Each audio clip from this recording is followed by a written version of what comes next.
Get ready to hear the truth about America on a show that's not immune to the facts with your host, Dan Bongino. All right, welcome to the Dan Bongino Show. Producer Joe, how are you today? Strap yourself in. It's going to be a bumpy ride. Yeah, I know. We got a lot to talk about today, folks. There's been some just incredible breaking news over the weekend. For those of you who listened to my special addendum show on Friday, which was about a 10-minute add-on to the normal show content, there were some indictments against Russians on Friday. I'm going to go into more of it today because, folks, something's rotten in Denmark.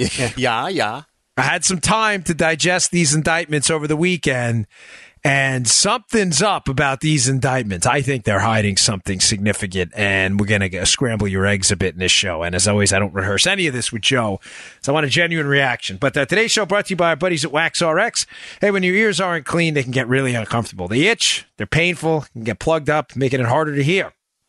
Many people use cotton swabs, candling, or drugstore remedies to clean their ears, but they don't really do the job. They can be dangerous. You're not supposed to stick those cotton swabs in your ears. Now you can get a real solution for stubborn earwax, the Wax RX earwash system. Joe loves this, by the way, because Joe has Joe, right? Because Joe, this is an issue for you all the time. My ears are horrible. Mine too. The Wax RX earwash system is doctor-developed and works safely when other products fail. The Wax RX system is the method physicians trust the most, and it's just like the system they use in their own offices.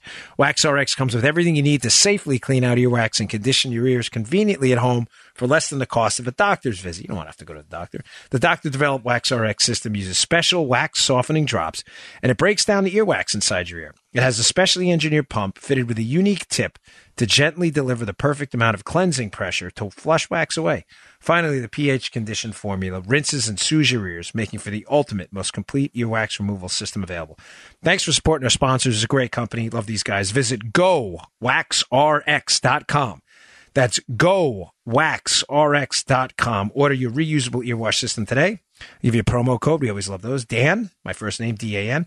Have it shipped free right to your front door. GoWaxRx.com. Thanks to Wax RX. Okay, fascinating piece I read over the weekend. So this indictment comes out, and of course, liberals are now, they're telling you they're not panicking, but they are panicking, folks. And why are they panicking? Because, we've been told from early on in the transition through the Trump presidency throughout that there is a big conspiracy with the Russians and the Trump team to collude, air quotes collude, to overturn the results of the election and influence the election.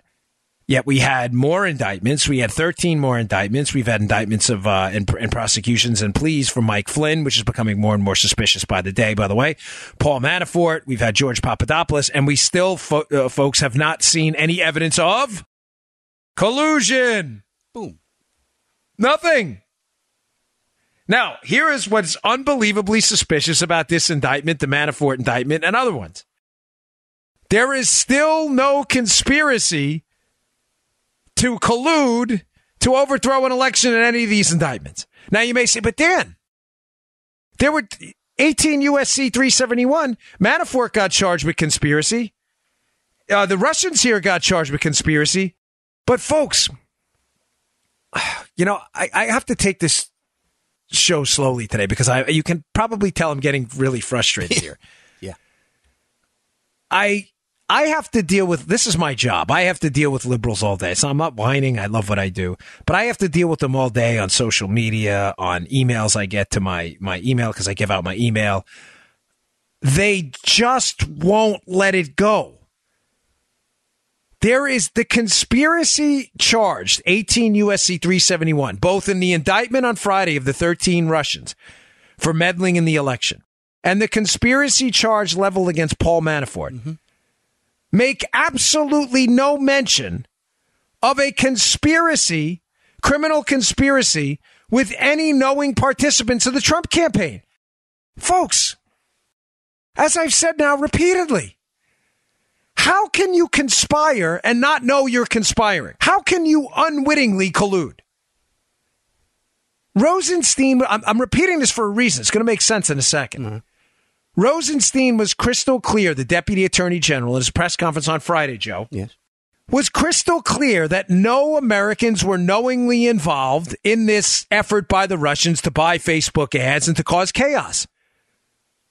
How can you unwittingly and unknowingly conspire? You can't. You can't. But you have to understand, we are living in a fantasy land with liberals. They are so deranged. They are not all of them. I'm talking about the ones committed to this collusion thing, but there's no collusion. They will not let it go. Now, there's a great piece. I think I'm going to say, if I'm saying his name wrong and you're listening, John, I'm sorry. John Hindraker, I'm not really sure if that's how you say his name. Bottom line is there's a piece he has on Powerline blog that's a really good one. It'll be in the show notes today. Read it because it talks about something very suspiciously missing, Joseph. Yes. From this indictment in Russia. Now, just to be clear, what I'm talking about here, liberals keep telling you that there's a collusion, the Russians colluded with Trump to win the election. There is no evidence of that anywhere. None. There is no evidence of that. They say, oh, well, Don Trump Jr. met with that Russian lawyer at Trump Tower. Right, what happened at the meeting? Oh, nothing. Okay, so you're saying it was a bad idea to meet with Russians? All right, agreed, point stipulated. How can you collude if nothing exchanges hands? There's no collusion. There is nothing. There's no evidence. The Manafort indictment was a conspiracy charge for money laundering and tax evasion. It was not a conspiracy to collude to win an election. It had nothing to do with the Trump team at all. It had to do with some money, Joe, that Manafort made from his dealings with the Ukraine government that they allege he laundered and that they allege he didn't pay taxes on. Do you understand that? Yeah. That has nothing to do at all with a Trump team effort to collude with Russians to win the election. Now, the Dems are panicking here. Yeah. Because the Mueller, and folks, I'm sorry, but I have no faith in Bob Mueller anymore.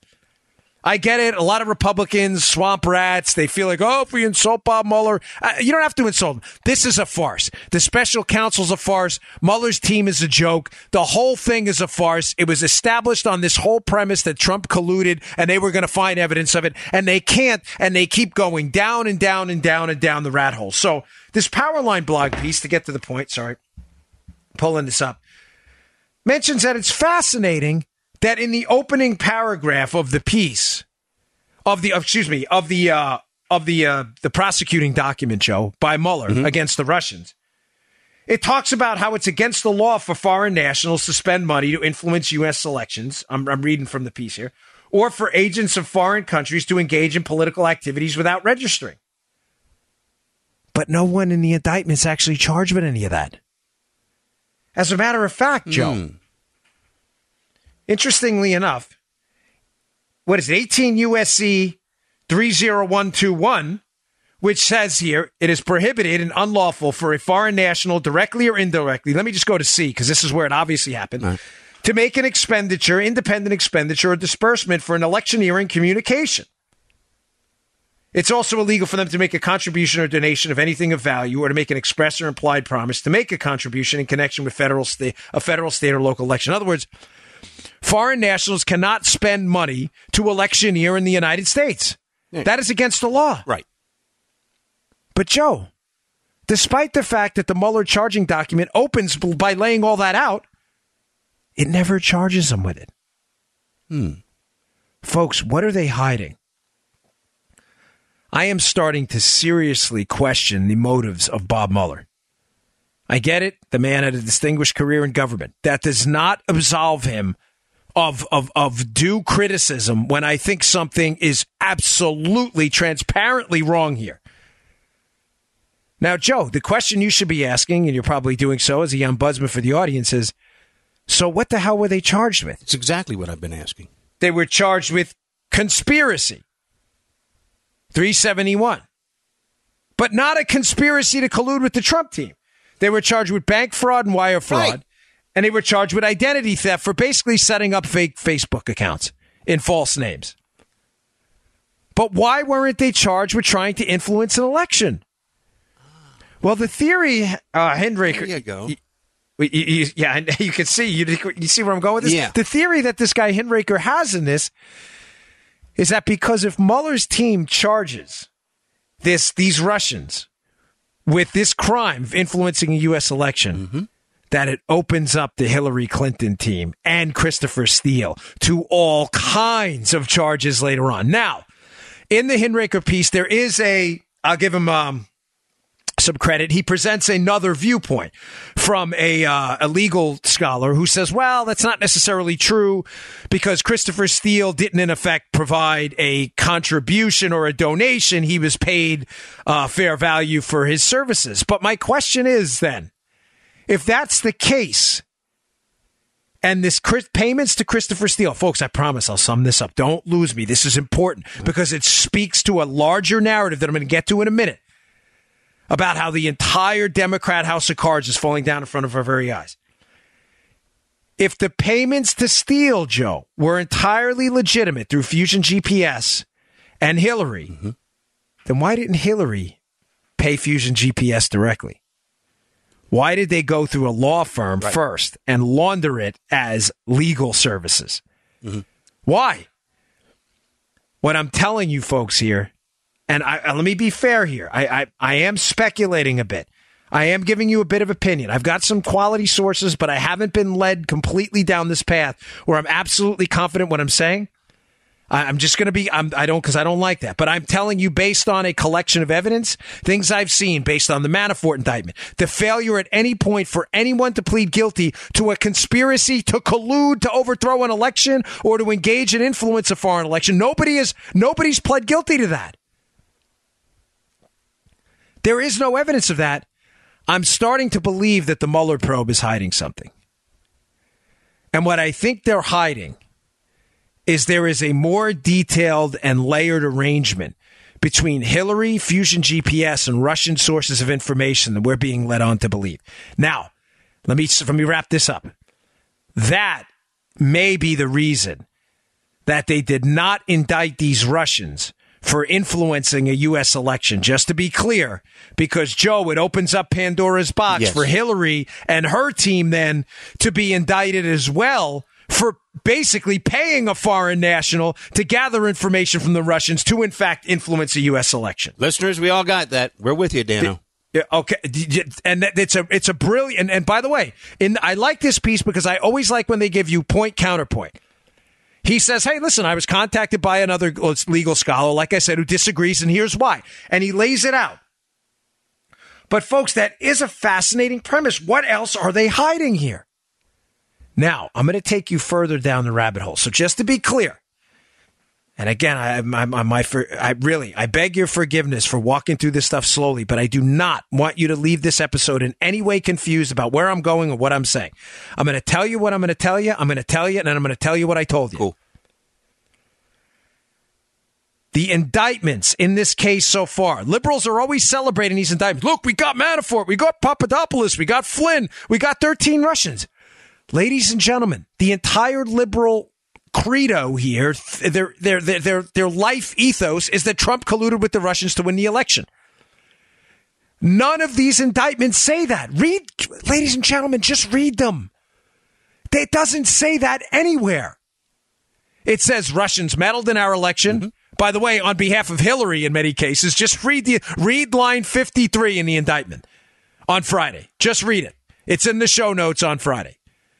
Just read it. Line 53, where they talk about support Hillary, support American Muslims. That was one of the groups that the Russians paid for to knock Trump. So the Russians were paying to hurt Trump and to help Trump, to hurt Hillary and to help Hillary. Because as I've said repeatedly, the Russians engage in mutually assured information destruction. They want chaos. Now, what I'm telling you is this Friday indictment, as I've gone through it on the weekend and read multiple pieces on it, I think this Hinraker guy is onto something. That the reason they did not charge these guys with the crime they talk about, opening up their own legal charging document, they did not charge them with trying to influence an election as foreign nationals. 30121. Which is... Sorry, folks. It's just... I'm wondering, after listening to this, how you can charge them with that. Well, I'm glad you said that, because that leads us to point number 2 here. And point number 2, I was just reading through a piece, folks. I'm sorry, I don't mean to sound distracted. I'm glad you said that, Joe. But because I believe they're covering something, folks. The 30,000 missing emails. The entire premise of the story to begin with, that the DNC was hacked, Trump colluded with the Russians to get the information out. I think this is all falling apart at the exact same time. I think there is some more information out there on Hillary's relationship through Perkins Coie, the law firm, and the Russians that they're hiding, Joe. And if they charge someone with that crime, foreign influence in an election, they are going to be asked, the Mueller team, why they didn't charge Hillary, and they need some plausible deniability right now. Yeah, dig it. I got you. Now, what could they be hiding? All right. I'm going to get to that. Just bear with me, folks. Today's show also brought to you by our friends at iTarget. Thank you to iTarget for supporting the show, keeping it free for our listeners. iTarget's the best home system for dry firing your firearm and training how to use your firearm. Anybody can fire a firearm. The question is, can you fire it accurately? Self-defense advocates, Second Amendment supporters, you're a hunter, police officers, military folks, or you're just looking to buy a firearm, learn how to use it effectively. This is a great system. Folks, competitive shooters dry fire 10 times more than they live fire. Now, what is this system, the iTarget Pro system? It's the letter I, by the way, iTargetPro.com. That's iTargetPro.com.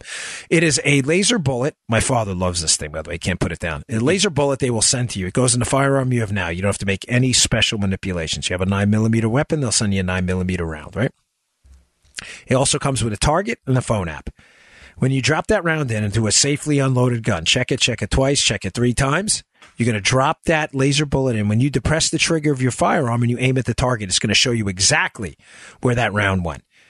You can practice. My father can't put this thing down. You can practice with it all day. I mean, see, I'm not messing with you, Joe. Listen, sometimes this is legit. My dad can't. He called me today. Man, I love this thing. This thing's great.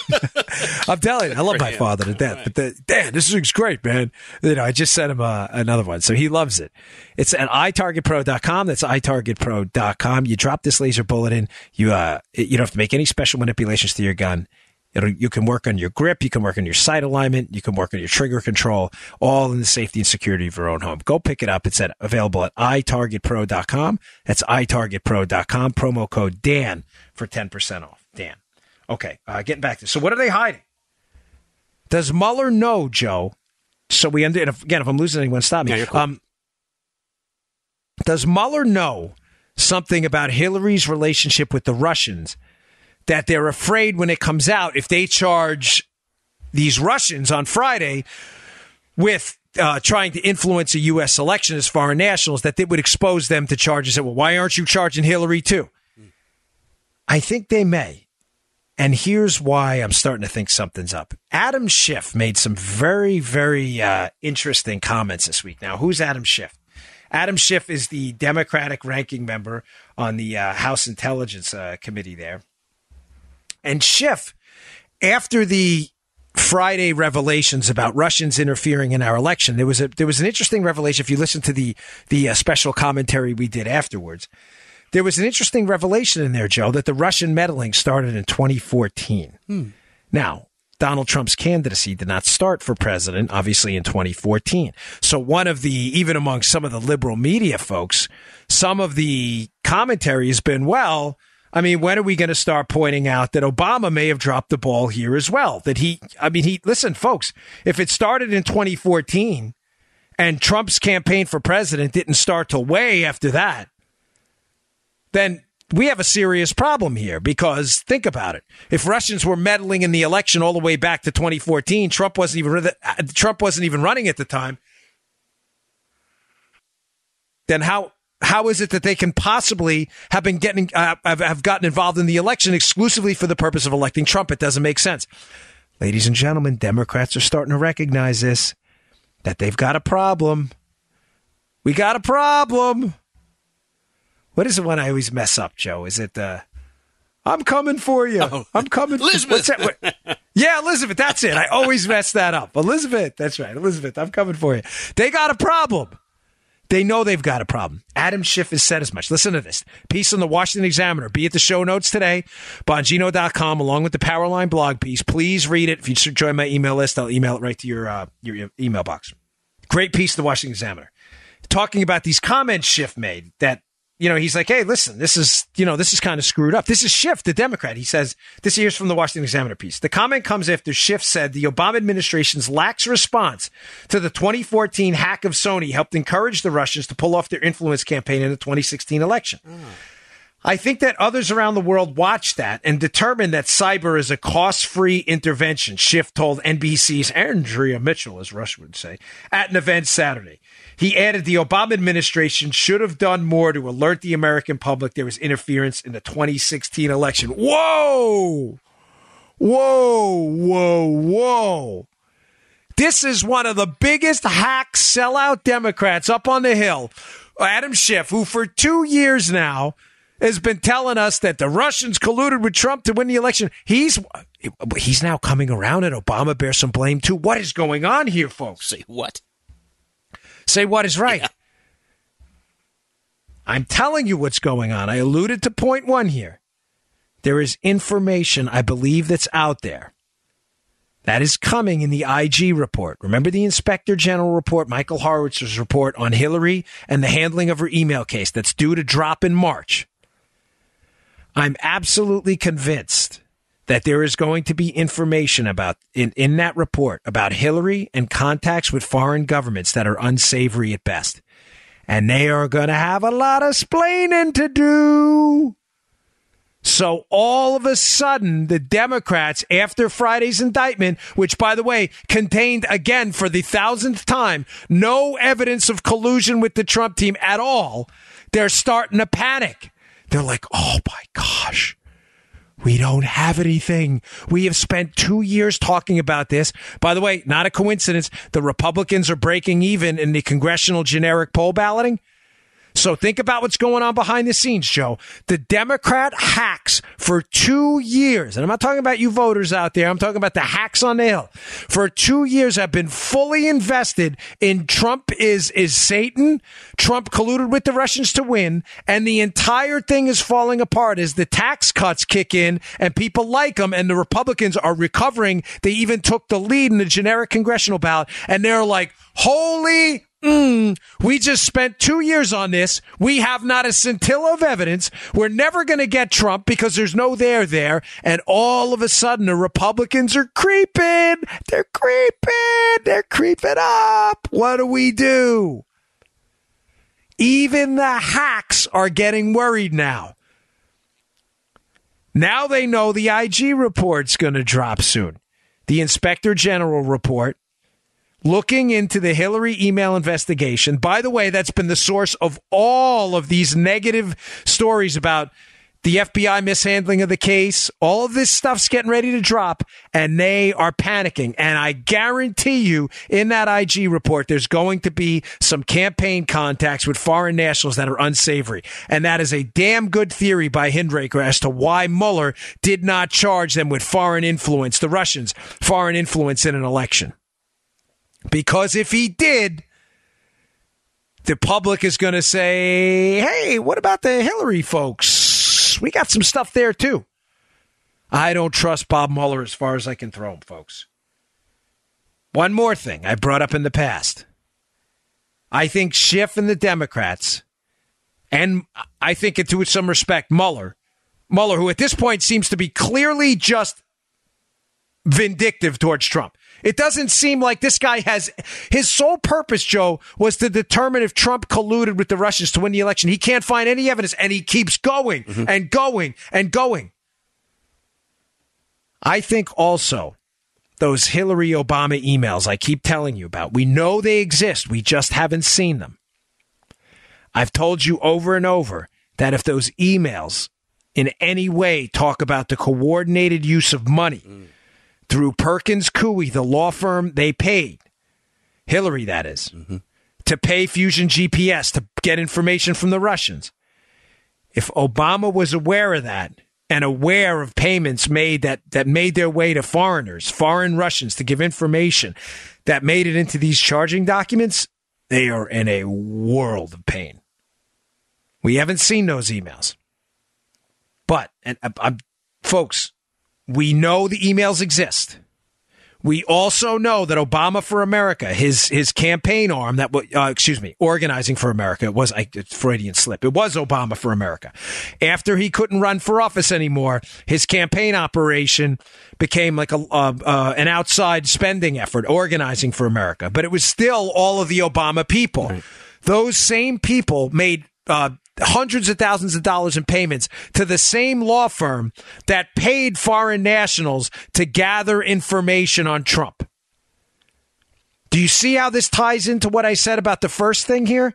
That one of, if I'm confusing no, you're you folks, not. I'm with you. Anyway, yeah, okay. I see what you're saying. My sincere apologies. I'm really trying.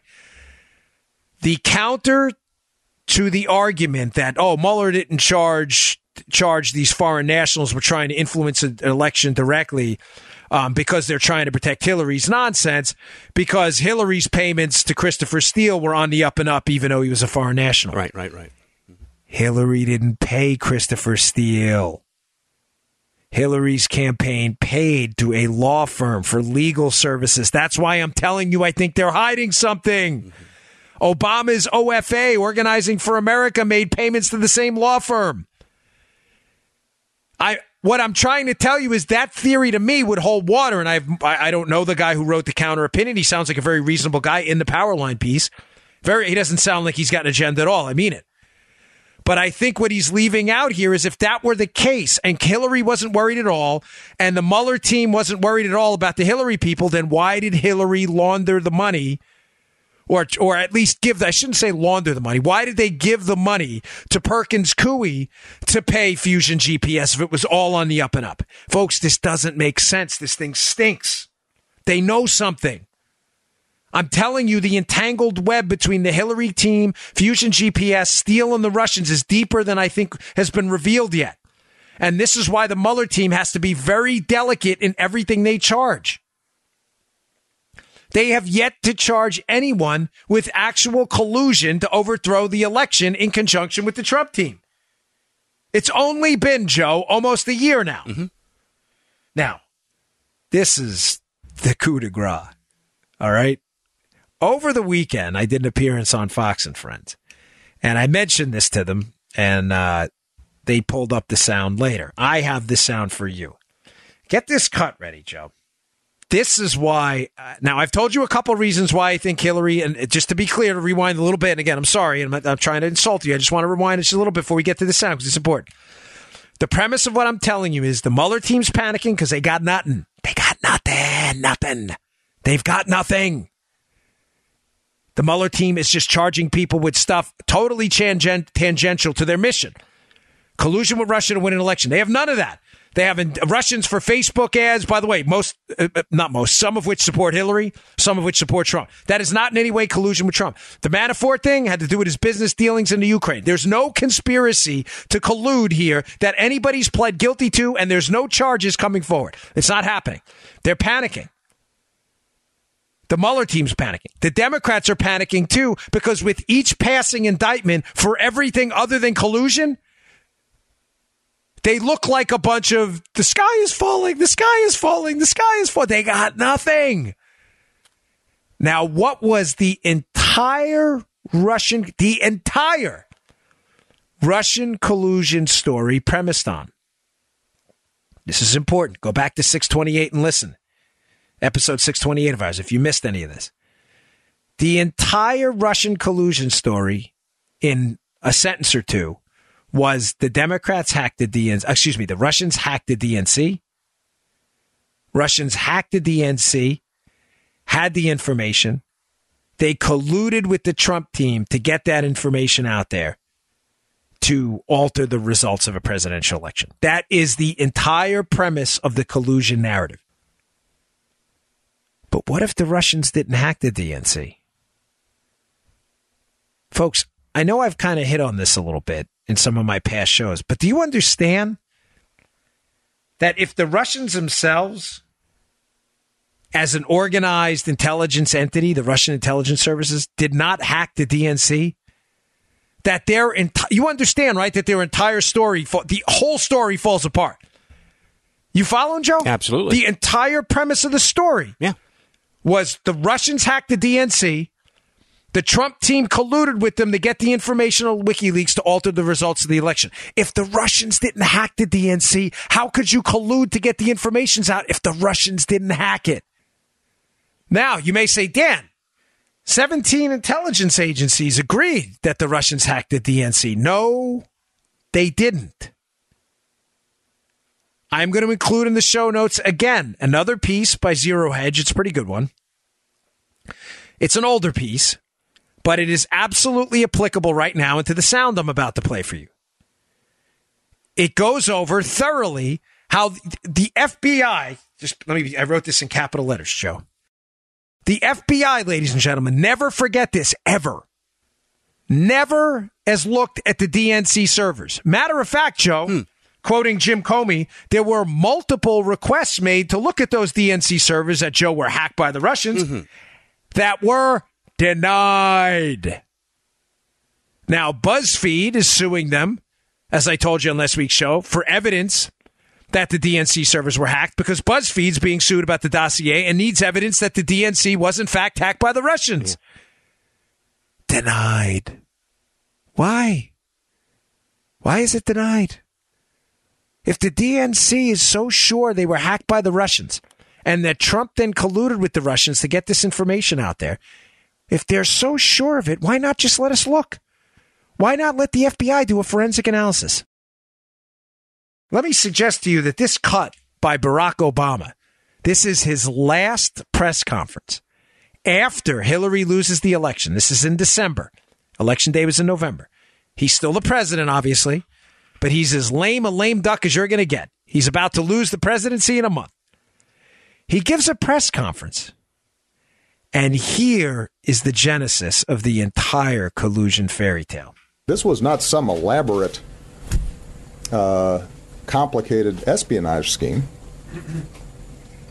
They hacked into some Democratic Party emails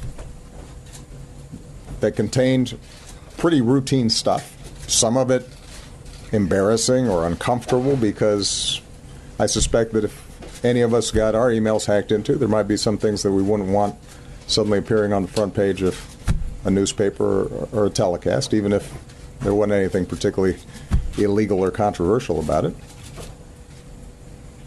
And then it just took off. What? What? Come again? You see what he did there? Just took off. Just took off. It just took magically, Joe. Wow. He doesn't mention, by the way, that the entire story was then fed to liberal media hacks who ran with it and printed it over and over again. Ladies and gentlemen, that is the genesis. That is the most important soundbite I've ever played on this show, ever. And forgive me, I've been looking for it for a long time, and I'm not going to tell you how I came around to it again, but you know who sent it. But they were right. That is the genesis of the entire collusion fairy tale. Obama up there that day, and notice what he does. Because, folks, this goes to show you how Obama's lying. Now, I know it's considered bad manners, Joe, in political commentary to call people liars. Folks, I'm sorry. Obama's a liar. He is lying here. He says two things that are outright lies. First thing he says is this is not some elaborate, sophisticated scheme. Yeah, right. Well, what is it, Obama? Now, I say he's lying because, one, I agree with them that it was not necessarily an elaborate, sophisticated scheme. But that's not why he's saying it. He's saying it because Obama understands that in his last press conference, where he was expected to be handing the reins to Hillary to wipe clean the whole spying operation on Trump to never be seen again. As Ren and Stimpy say, where they go, nobody knows. It was going to disappear to the land of the left socks. You ever watch Ren and Stimpy? Oh, yeah. It was, greatest show ever. It was never, ever going to appear again. Now he doesn't know what to do. It's a month later. He can't come out and talk about the elaborate, sophisticated scheme that, believe me, was sophisticated. Hillary was paying a law firm to pay Fusion GPS to pay the Russians to get money. Oh, it was sophisticated, but he's lying about it because he can't talk about. Now, to be clear, he's addressing the Russian scheme there, but he has to minimize it. But why? Why? I mean, you should be saying, but Dan, I don't get it. For the last 2 years now, or, year plus, we've been told by the Democrats that this was a scheme with Trump to overthrow an election. They got involved in purple state. They switched, they changed votes in people's minds. Mm-hmm. Isn't it in Obama's interest then to go up? If this is where it all starts, this press conference is where the whole thing starts. Isn't it in his interest to say, what an elaborate, sophisticated scheme the Russians had. Gosh, we got duped. Why wouldn't he say that? Because he's Barack Obama. I worked with him. I pat myself on the back. I'm not trying to impress you. I did. It's a fact of matter. I've been around this guy a long time. He's a proud dude. You think he's going to leave office? He doesn't even like Hillary, by the way. You think, I'm not kidding. You think for a second he's going to leave office and talk about what a numbskull his administration was when they sat back and watched the Russians destroy our entire electoral process? Do you think for a second he's going to do that? But Hillary's got him by the she's grabbing. Why? Because he can't throw her under the bus. Because the spying scandal needs to be covered up. He needs Hillary's cooperation in that. And also, as I said to you now, once, twice, 100 times, Hillary was tactically brilliant. Hillary emailed Obama from her private email account, roping him into the whole scheme. Obama can't throw Hillary under the bus because he goes down with her. He's on her private email scheme. He's in public statements saying he knew nothing about her private email system while he was emailing her. Gosh, Hillary, I got to tell you, for someone as ideologically dangerous, you are tactically brilliant. I mean it. Her team is smart. They roped his butt right in. He can't throw her under the bus. So he has to do two things in this presser. And go back and rewind it if you'd like. That's what's great about podcasts. He does two things. First, he has to save his own ass. And he has to minimize it while still acknowledging it happened. So the first thing he says is, well, this wasn't some elaborate scheme here. This wasn't like James Bond stuff. But he can't say it didn't happen. Now, keep in mind, what he said there contradicts entirely what the Democrats have been telling us for well over a year now. That it was they've said the exact opposite, actually, that it was this elaborate scheme to overthrow an election. There's Obama on the record trying to protect his legacy. He didn't want to be the president known for Russian infiltration into the election system. Right. He doesn't. He's a proud guy. Yeah, I've been around him. He may not like him. I certainly don't like his politics. But I'm telling you, he's a proud guy. You can see, wait, whoa. I've been around the guy for 3 years of my life. He has to minimize the scandal, but minimize the scandal's impact on him. But he also, Joe, has to sow the seeds for a bigger narrative to come later. Mm-hmm. Mm-hmm. And he sows the chia pet seeds and he waters the chia pet seeds for this big, hairy, scandal chia pet by saying something he knows is absolutely false. And trust me, he knows what he's saying is false here. He says, and, they hacked the DNC and the Russians got in there and, it wasn't boring stuff. It wasn't like anything illegal, the emails, but they hacked the DNC. He knows this isn't true. He knows it's not true. It is false. There was no evidence at that point that the Russians hacked the DNC. Folks, please read the Zero Hedge piece. I'll leave you with one of the key pieces of evidence that CrowdStrike, which is the firm that analyzed the DNC computers, by the way, paid for by Perkins Coie. Oh. Who paid Fusion GPS, who paid Chris Steele, who paid Russians for information. Also, Perkins Coie made hundreds of thousands of dollars for Organizing for America, Obama's former campaign arm. Yeah. Okay, so they paid CrowdStrike conveniently to come in there and look at the DNC computers, and CrowdStrike says, the Russians did it. And they point to, here's one piece of information that should make you laugh hysterically. One piece of evidence that they used to determine, Joe, that the Russians did it is one of the pieces of software they're saying was also involved in the hacking into of a Ukrainian military artillery app. Huh? and that the hacking into of this artillery app, Joe, caused massive battlefield casualties.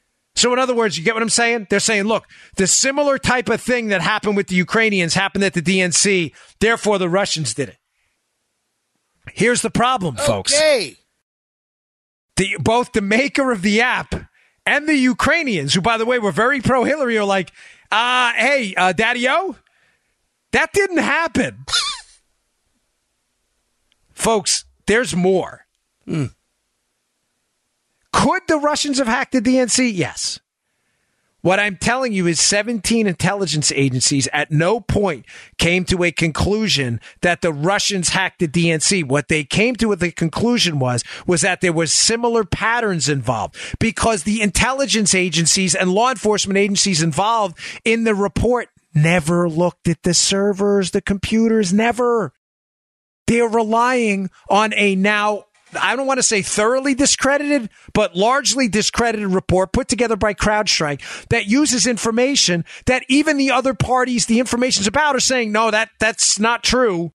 That's not what happened. The Ukrainians were pro-Hillary. They're saying, no, that's not, we didn't suffer battlefield losses because they hacked into the app. The app maker, by the way, Joe, is saying that's not what happened either. Folks, what am I telling you? I'm telling you that Obama knew this was made up. Obama knew that the DNC being hacked by the Russians was entirely made up. Obama went out and gave this press conference, laying the groundwork for the Democrats to destroy the Trump presidency later. I'm telling you also that narrative is now falling apart and falling apart quickly. There is no mention in the indictment of Russians hacking the DNC computers. There's no evidence of that. The Democrats know this. The Democrats also know if that is not true, then Trump colluding to get the information from the Russians that they hacked can't be true either, because the Russians may not have done it. I'm not absolving the Russians. If you've been following my show, by the way, they are clearly a geopolitical foe that needs to be dealt with harshly. Listen to the show and you'll see. But that's a different show. I'm dealing with evidence now of collusion that doesn't exist. The Democrats are panicking, folks. Their entire story is falling apart. I think the Mueller team is panicking because that story's falling apart too, and their sole reason for being was to determine that there was collusion between the Russians, but they have nothing. And that is why, to sum this up, I believe Mueller's team did not charge these Russians with influencing the election with that specific charge, even though they describe what they're talking about in the charging document. Because Hillary's team, I think later on, is going to have been shown to have tried to make stuff go away here, along with the Obama team, by creating false narratives about hacking that didn't exist. I also believe that's why Adam Schiff now is starting to throw Obama under the bus. I think the Democrats absolutely know that Obama's team right now is in deep, you know what I mean? Yeah, some with the spying scandal. Heavy shift going on, man. Heavy shift going on. We got to put that one on a book, too. This is heavy shift. Heavy shift everywhere. They realize Obama was the genesis of a lot of this. Obama propagated the myth that the Russians hacked the DNC. The Obama team was responsible for the spying and the unmasking and the work with the British intelligence services and other foreign services to spy on Trump. And they're realizing that pretty darn soon they're going to have to come clean. And as I've said to you in multiple episodes in the past, they are going to have to take a bath at some point soon. Yeah.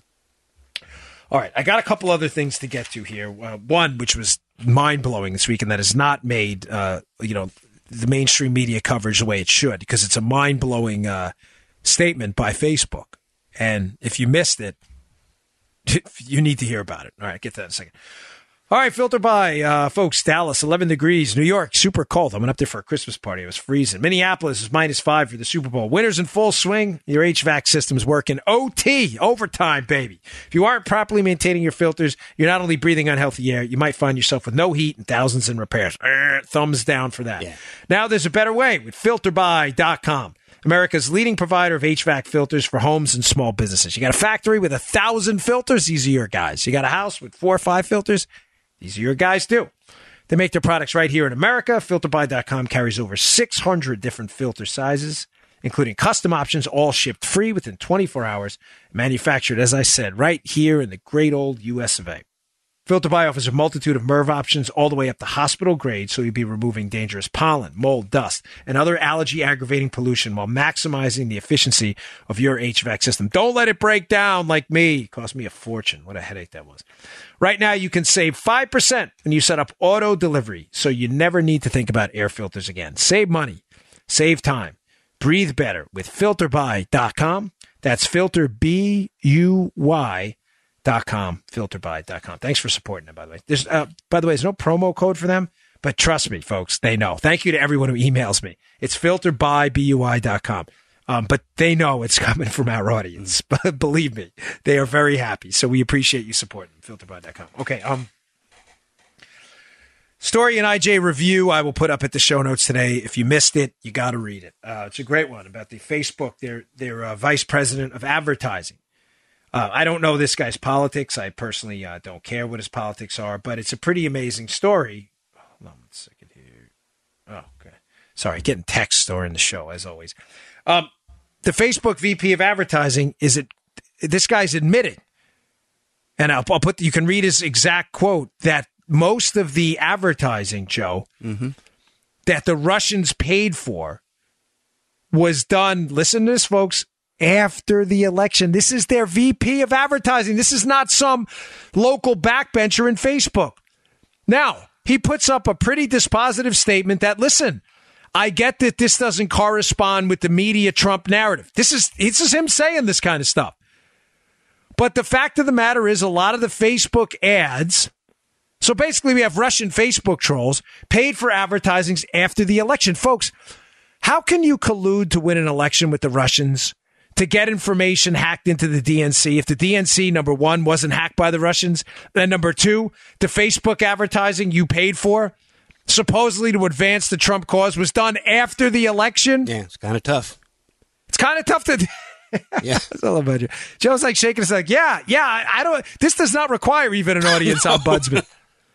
This is the VP of advertising, folks. I'm going to put the article up at IJ because it's really damning. And I don't think this, and by the way, of course, liberals are going after him because as I opened up the show, liberals are insane. Not all of you, but the liberals absolutely committed to this collusion fairy tale. You're nuts. You've been driven mad. There's no amount of evidence that can be produced to get you off this laser sight that you believe Trump colluded with the Russians to win the election, despite the fact that you have absolutely no evidence. Not a scintilla of evidence is going to be produced because it didn't happen. You will continue to go. And by the way, you may very well lose the midterm elections because of it. Because as the tax cuts are rolling in and other legislative priorities are moving forward on the GOP side, you guys are obsessed with this dead narrative. Facebook VP himself, most of the spending was after the election. Well, how did you win an election if the spending was after the election due to the spending? I hadn't heard that, by the way. I hadn't heard that. Yeah. A lot of people haven't because, of course, the media should be covering this on the front page. Facebook VP of advertising admits most of the Trump spending, anti and pro, by the way. Yes, anti and pro Trump, was done after the election. It's alleged the spending was done to alter the results of the same election. It doesn't make sense. Those two things can't be true. All right. One more just quick wrap up. I'm sorry. I know I spent a lot of time in this today, folks, but it's a really important story. And I just feel like, I kind of lost it a little bit on Fox and Friends this weekend. I mean, lost it, like not lost my mind or anything. But I just feel like we're losing the whole country, folks. I feel like the Republic is under very sincere, grave attacks by police staters on the left and right, and by Russians who are absolutely using these police staters on the left and right and these hyper-partisans to cover up their tracks, and nobody wants to tell the truth. I tweeted out a tweet. Can't we all agree? All right, the Russians attacked us and have been attacking our democracy. They have been forever. They did it to cause chaos. Right. But do you understand, Joe, that the chaos they caused is now being advanced by partisans, not the Russians? Yeah, they're taking advantage of it, sure. They're taking advantage of it. The Russians love this. Finally, they're moving on to the obstruction of justice narrative. I'm not going to spend too much time, but Andy McCarthy has another great piece. I'll put up at the show notes, talking about how this obstruction of justice narrative it's a dead end, folks. It's a dead end. You can't obstruct justice for things he did legally. If they're going to say, oh, he obstructed justice because he fired the FBI director. He fired the FBI director because the FBI director wouldn't admit that the FBI director told him he wasn't under investigation. This may be the first time in human history a guy's charged with obstructing justice for obstructing justice into an investigation that the justice distributors of justice supposedly told him wasn't his. Does that make sense? That Comey wouldn't say publicly that Trump wasn't under investigation, despite the fact that he told Trump that. It annoyed Trump. Yeah. Trump is perfectly within his constitutional authority to get rid of him. And by the way, the Flynn thing is a dead end because nothing stopped him from prosecuting Flynn. How you can obstruct justice in some kind of corrupt way when he just said, hey, can we let this Flynn thing go when the Flynn thing wasn't let go is bizarre. Besides, he has prosecutorial discretion anyway. All right. One final thing I want to spend a few minutes on. Folks, listen, I work at NRA TV. I don't work for the NRA. I work for NRA TV in a production company. I'm just telling you that as disclosure, so you understand. I wrote on my Twitter and I say it everywhere else. My opinions are mine. I'm not under contract anywhere to lobby or advance anyone else's opinions. I want to be absolutely crystal clear with you. I do not work for them because they pay me to say something. They don't. They pay me for my opinions. We clear? Mm-hmm. I'm not paid for their opinions. But what's been happening with the NRA and with these, I'm going to be delicate here, people out there who are trying to advance an agenda is frankly disgusting. There's an interesting piece up with the Daily Wire. You know that after a tragic incident, there are some agenda folks who want to move stuff forward that has very little to do with the safety and security of our kids, our homes, our families, and has everything to do with their agenda. And they want to paint the NRA as some kind of a horrible accomplices in murder organization, which I think is frankly pretty disgusting. Mm-hmm. What I find even more fascinating is some of the same people who say that willingly send money to Planned Parenthood, an organization who is absolutely committed to keeping the termination of human life a big business for themselves. Kind of amazing how that happens. But there's a Daily Wire piece about some of the disparities in financing, because you're hearing this a lot now, Joe. Oh, the NRA, they bought off the Republican Party. Ladies and gentlemen, they've averaged $2.2 million in spending since 1998, the NRA. $2.2 million in spending. So the facts matter? I'm just asking you guys, you listeners out there and ladies, the facts matter. I know they matter to you. That's why you're here. Let's go over some other numbers. Michael Bloomberg, 1 year of spending, $23 million. 1 year. Again, the NRA's averaged $2.2 million a year since 1998. The SEIU, Service Employees International Union, $28 million in 2008 to elect Barack Obama. $70 million in 2012. Folks, the NRA was 6% of spending, electioneering spending in the last election cycle with Trump. 6%. You really think they bought off the Republican Party? You know, holding them to a standard you don't hold others to is understandable for the left. But I know what the organization stands for. And if you are going to call them, or anybody associated with them, me included, accomplices to murder, that's pretty disgusting and filthy, and you should be ashamed of yourself. Also, one other thing. You're going to start hearing these renewed calls for gun control, and you're going to hear some talk about Australia. Now, it's compliments of my friend Matt Palumbo and his friend Cody, some of the research they did. Here are some numbers. Australia engaged in a buyback program for guns. You had to turn in your guns, and they gave you money. So you'll hear the liberals, Joe, often tout Australia. Oh, Australia, what a success it was. Really? Yeah. Let me read to you. A 2011 study published in Justice Policy Journal compared the this is important, compared the trends in mass shootings before and after 1996, when gun control was enacted in Australia. It compared Australia and New Zealand.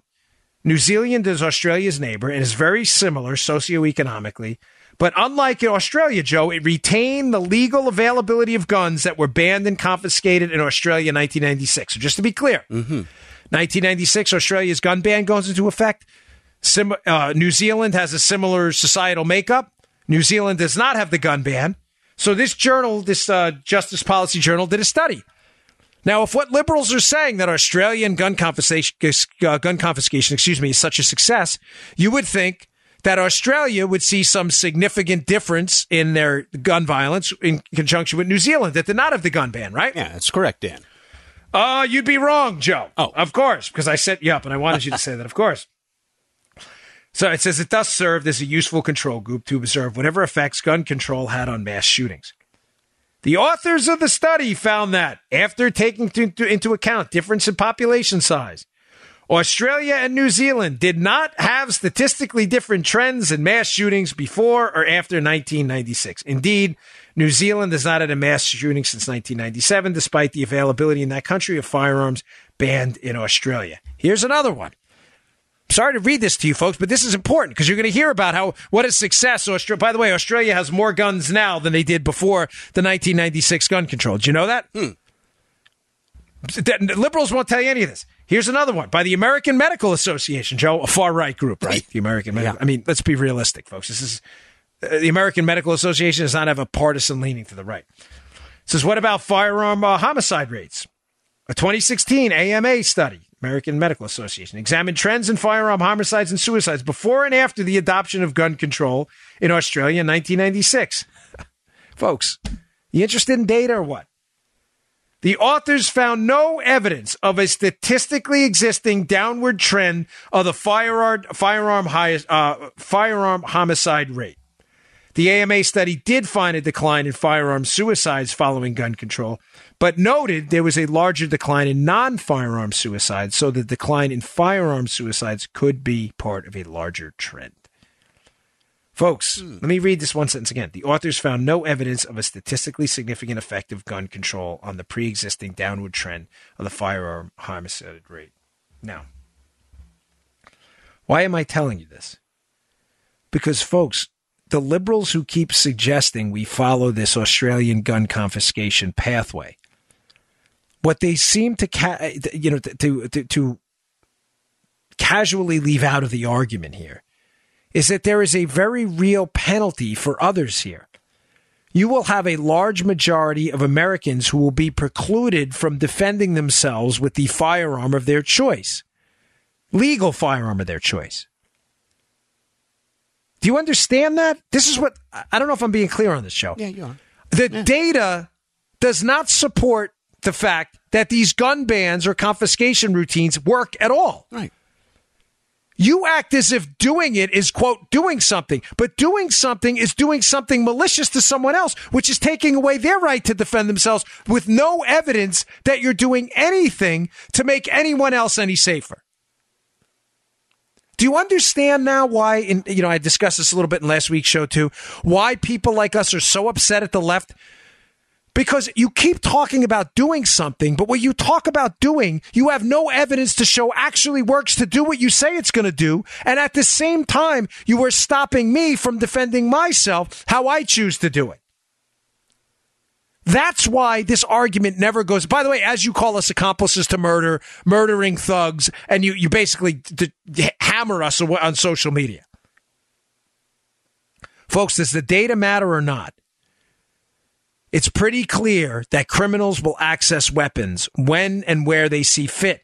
They get them through black market channels. I was a cop. I told you when I used to work the cell as a police officer, I would ask criminals arrested for CPW, criminal possession of a weapon, how'd you get the gun? They'd be like, how'd I get the gun? What are you, an idiot? You just buy it on the street. How'd you get the gun? They're like, what are you, a dope? Yeah. Folks, I'm not kidding. I would ask them because I was genuinely curious. Criminals don't care. They have no problem at all. The black market for the hundreds of millions of guns that exist in the world is a vibrant one. Banning guns will do nothing but keeping legal gun owners away from accessing the firearm of their choice, legal firearm of their choice, to defend themselves. It will do nothing. Criminals have no problem at all getting guns. Until you accept that premise, the argument will never go forward.